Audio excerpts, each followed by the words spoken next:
So hi guys, ಎಲ್ಲರೂ ಹೇಗಿದ್ರೆ ಅನ್ಕೊಂಡು ಏನಪ್ಪ ಇವ್ನು ಇಷ್ಟು ರಾತ್ರಿ ವಿಡಿಯೋ ಮಾಡ್ತಾನೆ ಅನ್ಕೊಂಡ್ರ.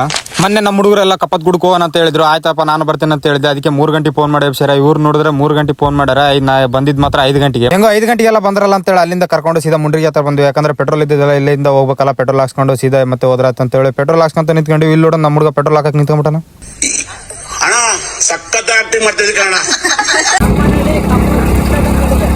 ಹಿಂಗ ಅನ್ಕೊಂಡು ಇನ್ನೇನು ಕಪ್ಪತ್ ಗುಡ್ಕ ಹೋಗ್ಬೇಕು ಅನ್ನೋಷ್ಟ್ರಲ್ಲೇ ನನ್ನ ಮಗ ನೋಡಿ ಇವ್ನು ಟೀ ಕುಡಿಯಕ ಚಟ ಆಯ್ತು ಅಂತೇಳಿ ಇಲ್ಲೇ ನಿಂದಿರ್ಸ್ಬಿಟ್ಟ. ನೀವು ನಾನು ನೋಡಿದ್ರೆ ನಿಮ್ಗೆ ಆತರ ಅದು ಅನಿಸ್ತದ. ಹಂಗ ಚಳಿ ಇತ್ತಲ್ಲ, ಚಳಿ ಎಲ್ಲ ಬಿಟ್ಟು ಹೋಗುತ್ತೆ ಅಂತ ಹೇಳಿ ಎಲ್ಲರೂ ಟೀ ಕುಡಿದು ಮತ್ತೆ ಅಲ್ಲಿಂದ ವಾಪಸ್ ಹೋಗಕ್ಕೆ ಸ್ಟಾರ್ಟ್ ಮಾಡಿದ್ವಿ. ಇಲ್ಲಿ ನಮ್ಮ ಹುಡುಗ ತಿಂಡಿಲೆ ಒಂದು ಡೈಲಾಗ್ ಹೇಳಕ್ ಹೋದ. ಇಲ್ಲಿ ನೋಡಿದ್ರೆ ನಮ್ಮ ಹುಡುಗ ಎನ್ಕೌಂಟರ್ ಮಾಡ್ಬಿಟ್ಟೆ ಇವ್ನ. ಅಲ್ಲ ಈಗ ಕಪ್ಪತ್ ಗುಡ್ಡ ನೋಡಕ್ ಬಂದಿರಲ್ಲ, ಮನೆಯಾಗಿರೋದು ಬಿಟ್ಟು ಕಾಣ್ಗ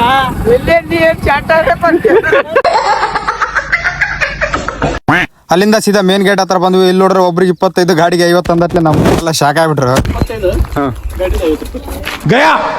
ಮತ್ತೆ ಟಿಕೆಟ್ ಎಲ್ಲ ತೆಗೆಸ್ಕೊಂಡು ಮತ್ತೆ ಇಲ್ಲೆಲ್ಲ ಡೀಟೇಲ್ಸ್ ಎಲ್ಲ ಫಿಲ್ ಮಾಡ್ಕೊಂತಾರೆ. ಅದಕ್ಕೆ ಫಿಲ್ ಮಾಡಿಸ್ಕೊಂಡು ಅಲ್ಲಿಂದ ಗುಡ್ಡ ಹತ್ತಕ್ಕೆ ಸ್ಟಾರ್ಟ್ ಮಾಡಿದ್ವಿ. ನನಗಂತೂ ಇದು ಎಂತ ಫೀಲ್ ಕೊಡ್ತಂದ್ರೆ ನಾನು ಎಲ್ಲೋ ಚಿಕ್ಕಮಂಗ್ಳೂರು ಸೈಡ್ ಹೋಗಿದ್ದೀನಿ ಅಂತ ಫೀಲ್ ಕೊಡ್ತೀವಿ. ಯಾಕಂದ್ರೆ ಅಷ್ಟು ಮಂಜು ತುಂಬಿಕೊಂಡು ಅಷ್ಟು ಮಸ್ತಾಗಿತ್ತು ಪ್ಲೇಸ್ ಮಾತ್ರ.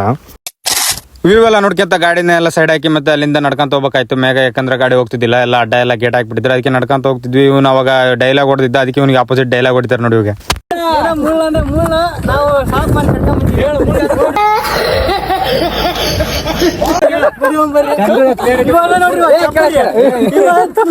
ನಂಗಪ್ಪ ಆಯ್ಕೆ ಮಾಡ್ತಾನ್ರಿ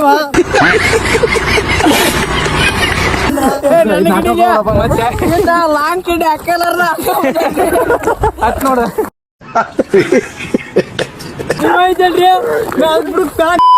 ಮತ್ತೆ ಅಲ್ಲಿಂದ ಮೇಲ್ಗಡೆ ಬಂದು ವ್ಯೂ ನೋಡ್ತೀವಿ. ಸಕ್ಕತ್ತಾಗೈತಿ. ಈ ತರ ವ್ಯೂ ನಾನು ಲಾಸ್ಟ್ ಟೈಮ್ ನಾನು ಮೈಸೂರು ಚಾಮುಂಡಿ ಬೆಟ್ಟದಲ್ಲಿ ನೋಡಿದ್ವಿ. ಅದು ಬಿಟ್ರೆ ಇಲ್ಲೇ ನೋಡ್ತಾ ಇರೋದು. ಮತ್ತೆ ಈ ವಿಡಿಯೋ ನಮ್ಮ ಪಾರ್ಟ್ 2 ಅಲ್ಲಿ ಹಾಕ್ತೀನಿ. ಮತ್ತೆ ಇಲ್ಲಿ ಇನ್ನ ಪ್ಲೇಸಸ್ ಇದ್ವು, ಅವು ತೋರಿಸ್ತೀನಿ. ಮತ್ತೆ ನಮ್ಮ ಫ್ರೆಂಡ್ ಎದಕ್ಕೆ ಈ ತರ ಮಾಡ್ದ ಮತ್ತೆ ಅದನ್ನ ಪಾರ್ಟ್ 2 ಅಲ್ಲಿ ಹಾಕ್ತೀನಿ, ನೋಡ್ಕೊಳ್ಳಿ.